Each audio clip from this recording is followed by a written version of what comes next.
Ken wan kama tek ahinya mbaen mbaka mabende do ang'en dwe mar auchiel tarika dek kot mano Chacha Mwita onego beni koro ng'ado wach ni mogik kaloro koda petition machielo mar Akura Aukot. Roslyn osechiwo ler ahinya to ewi pek manitie to ang'en en mbaka ma ok nyarumo nikech king'iyo penjo mane warito mondo awinj kaka nchane Ayubo penjo to en ang'o momiyo sirikal mar Kenya kata piny Amerika dhiro sirikal mar Kenya mondo mi ochwal obila mage piny mar Haiti e kinde ma Kenya owuon to nitiere kod ywak makagi kacha ewi rochruok mar arita e gwenge mopogore opogore nyato king'iyo e gwenge mag nyandwat mar Kenya mano moriwo koda ka holo mar Okak, Baringo, gwenge mag Samburu, Turkana kod mamoko. Penjo manitie ni to en ang'o momiyo Kenya keto mahino e tero obila e piny Haiti. Ka koro obila ma Kenya kana mokwongo wacho ni ginok. Mar ariyo wacho ni gionge kod nyalo mar kedo kod kweth moko ma dibed notimo tama. Ma koro neno ka ni chachuno mondo mi sirikal koro gol chik mondo mi jolwenye ma koro dhi Baringo eka mondo mi ong'ie kaka nyithindo dhi kara mana e skul. Nyisi ni en ting' manchon osewe koda ka obila. Koro kapar ni ne wasechopo kama otegno ahinya mar mondo mi obila magwa chopi kadhi e piny Haiti momondo gi e kinde ni endi. Samoro dibed ni nitie tiegruok moro moyiedhi ma gikawo godo higni moko buora kapod imiyo gi tiegruok ni to koro kapo ni omiu ting' mar dhi e pap ni koro dwaro koru kod kweth njore machal kod maka to unyalo time e yo mane nikech ni winjo kane jatend DAPK Eugene Wamalwa Loso odiochieng' manyoro kowacho ni ok dibed makare ni sirikal timo gimong'eyo ni igolo yawuot Kenya e Kenya ka gi thuolo ni kitere piny Haiti to ginyalo biro duogo e yo ma ok ni kare. Dibed ni samoro moko nyalo wito ngima gi duogo ka gin maiti. Gin penjo mang'eni kata bed ni samoro ok ber ahinya it japiny to gin mokuom gigo ma timore. Iyudo ka thothne seche ma ji dhi e lweny makamago to samoro gidhi giting'o gige lweny to gundni miting'e maiti be giting'o. Matiende ginyalo duogo ka samoro ngima onge. Koro mago gin penjo manitie. Ok nyal bedo maber ahinya ne hit samoro anyuola mar jogo madhi to gin adieri mag wach. Ipenjo ni to en ang'o momiyo kech nche neno ka nyocha nche neno ka kweth mag njore mag jokuo jamni mabotimo tama gwenge mag Baringo nyicho chuo monjo koda ka jolweny mancha ne keto arita mag hinyo ja KDF mano jalweny ma samoro ja Kenya ko nyono ter jolweny kamoro to koro ng'eni koro mano to koro tich tino ka jogi poro timo tama magi chwe gi monjo koda ka jalweny magi chwe gi lal koda ka jamni makwan gi ok tinde 140.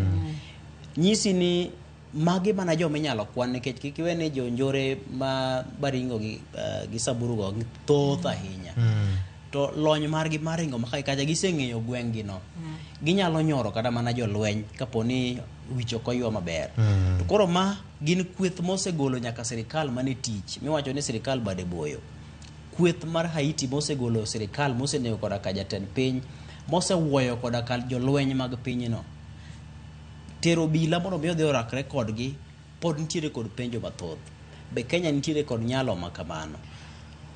To samoro dibed ni nitie yo michano tigodo ni samoro jo Kenya gi jopolo bila ma Kenya gi biro bedo kuonde ma oyiedhi kaka ne ichane motelo ni koro ka nitiere tesen moro moketi kata pis moro moketi ginyalo mana chungo ko kanyo ka koro neno ka AP moko timo ka nitie Kenya kadi koso idhi ketgi e pap koro giringo gi bunde gi risasi ka girakore kod joma samoro kit gige lweny ma gin godo ok oyangore malong'o nikech gin joma ringe pap gin joma samoro kada kuma igole gige lweny gi samoro be ok ong'ere malong'o samoro nitiere pinje moko masiro gi nikech gin lwenje makamagi samoro nitie piny moro mochung' ma en tiyo mana tich chwalo gige lweny ne jonjore ma Haiti go.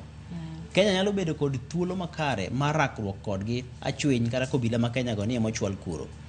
To gimachielo manitiere ka ni jopiny ma Haiti ojere bed ni ne bedo kod dwaro mar mondo mi girwak jo Kenya kata obila ma Kenya gweng'gi. Tendo ka gin giwegi mane gibawo koda ka ng'anyo e piny Amerika gin giwegi jopiny koro kiwe jonjore ma jolweny ka jopiny wegi emosekwedo jopiny ojere bed ni miya rita emosekwedo ni wan ok wadwaro obila ma Kenya mondo biye pacho ka. Koro nyisi ni pod wantiere kama nyaka to wagoye mbaka. Emomiyo kane jayal bura Chacha Mwita ne ogolo ng'eto mar chungo chenro no, ne en paro mariek mar mondo mi jopiny sirikal ochako bedo piny ochako ng'e ni to kuma wada dhiye ni be en kuma wanyalo bedo kod gowo maber koso wanyalo gowo e yo mane. Apani pod nyaka to wachak wadog chien. Kapono ochako ochore nyime thuolo mar chwalo gi e piny Haiti, med mana chore ka pod idhi nyime kod ng'eyo to kuma wadhiye ni be wantiere kod geno. Jatend piny osewacho ni thuolo mar jumbe madirom 3 kama wanyalo bedo ni obila ma Kenya go osedhi e piny Haiti. To mak mana ni ang'e ni pod nitiere obadho ma nyaka to biketne maka gi kacha nikech nitiere ji mathoth mang'iyo. Nitiere kweth ma ng'iyo ratiro ma oganda e pacho ka. Nitiere kweth ma bende ochung' ne ng'iyo ka sirikal tayo chenro ma kaluwore kod dwaro mar chik. Koro magi duto gin ohinga ma pod nyaka to ketne maka gi kacha. Penjo mani penjo ni to en ng'ama noketo kogno mar puodho ni Kenya otero obila e piny Haiti ni.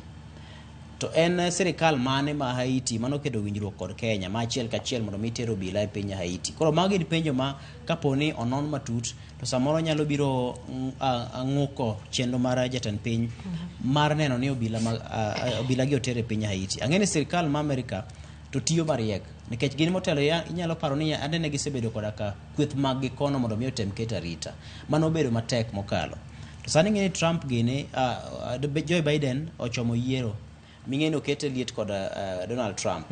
Mang'eni sani kane giwuok achiel kachiel ne gitero obila maggi kata jo arita kwe piny Haiti ne nyalo hinye e yore mag siasa kech Trump gilange ne nyalo tiyo kod mano kaka yo mar wacho ni sirikal mar Biden tiyo mana tich mar dhi nyoro pinje mamoko. Koro apani en bende go kwan wacho ni tero obila achiel kachiel kata tero jo arita achiel kachiel e piny Haiti ok nyal bedo kwan makare. Koro go kwan mar ni kare wasir piny ni wasir Kenya e yor omenda kata piny moro amora e yor omenda mondo mi giyudre eka ginyalo kedo kod kwethgo mag Haiti. Koro apani piny Amerika to tiyo mariek nikech koro kama gintiere king'iyo siasa migo e piny sani. Nitie pinje mathoth ma bende gin jo asik Amerika ma be ng'iya ni ka koro Amerika tero jolweny ma kata obila mag e piny Haiti to gitiyo gi mano ka thuolo mar temo menyo Amerika nang'o miyo utemo nyoro piny matin machalo kama. Koro apani Kenya yudore kama diny ma siasa mar piny ma koro isiro mana yor omenda to gir koro nyaka ter ji achiel kachiel.